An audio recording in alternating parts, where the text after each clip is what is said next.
There have been 291 races ran in NASCAR's stage racing format that they introduced in 2017. Only 27 times has a driver ran a perfect race. Well, what do I consider a perfect race? Well, that's when you get max points from the day. You win both stages and you win the race. So let's look at all 27 of those and see who has the most. It only took 3 races in this format before someone had a perfect race, and it was Martin Truex Jr. at the Spring Las Vegas race. He started in second position and led 150 of 267 laps en route to a 60-point day. The next guy to do it? Well, that was Martin Truex Jr. again at the Kentucky race that summer. He once again started second and led 2 more laps, 152 out of 247, to win the Kentucky race. For the next perfect race, we have to jump to 2018, where at Las Vegas, Kevin Harvick got his first. He had won the previous race at Atlanta and started second in this one, leading 214 of 267 laps. But he actually did not get to keep any of the playoff points he earned for this one, as he was given an L1 penalty for his team manipulating the rear window brackets after the race. 2 weeks later, Martin Truex Jr. won the pole at Fontana, leading 125 of 200 laps and sweeping the stages for his third perfect race. A few weeks later at Dover, it was Harvick's turn again, as he started second, leading 201 of 400 laps, sweeping all the stages and getting his second career perfect race. But those 5 races with 3 stages are nothing in comparison to this next one. Kyle Busch won all 4 stages at the 2018 Coca-Cola 600 at Charlotte, winning the pole and leading 377 out of 400 laps. Technically, this is NASCAR's biggest race of the year, since it offers 70 points compared to every other race that only offers 60, including the Daytona 500. Truex stays unbeatable at Kentucky, going back-to-back on perfect races for the 2018 summer race there. This was his 4th career perfect race. He had won the pole for this one, leading 174 of 267 laps. This was his final win in the 78 car and the final win for Furniture Row Racing.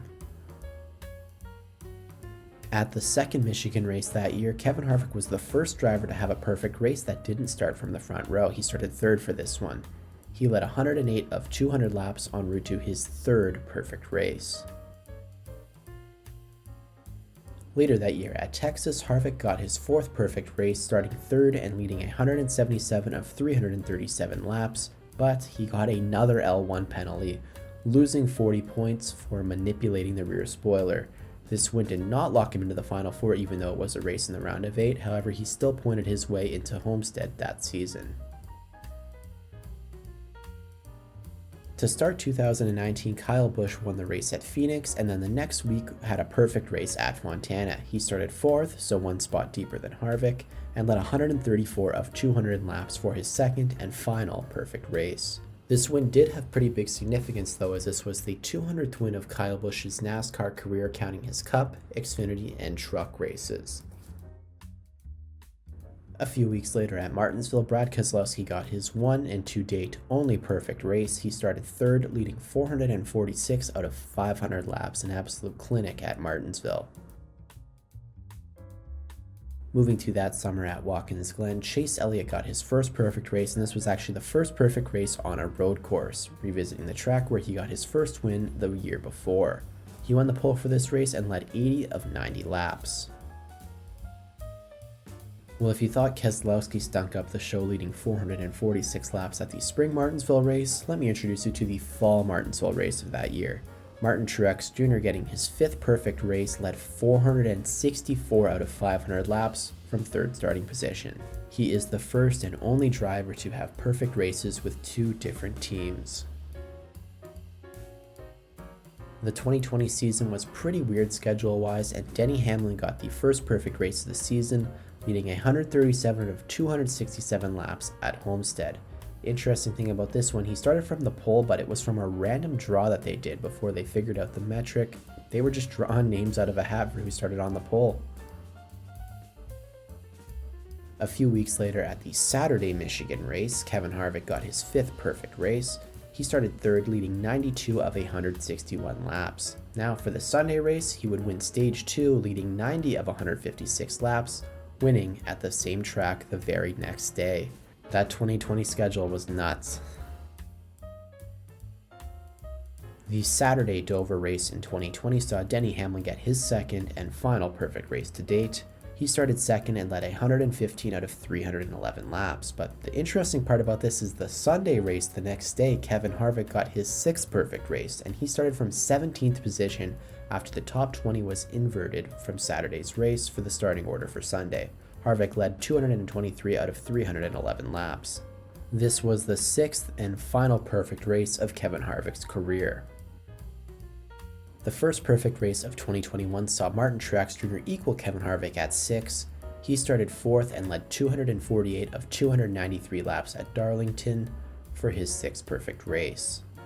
But there's something else that happened in 2021 that was really going to change this list, and it was Kyle Larson moving to Hendrick Motorsports. He joined this list in style, doing the same thing Kyle Busch did in 2018, winning all 4 stages in the Coca-Cola 600 at Charlotte. He started from the pole and led 327 of 400 laps.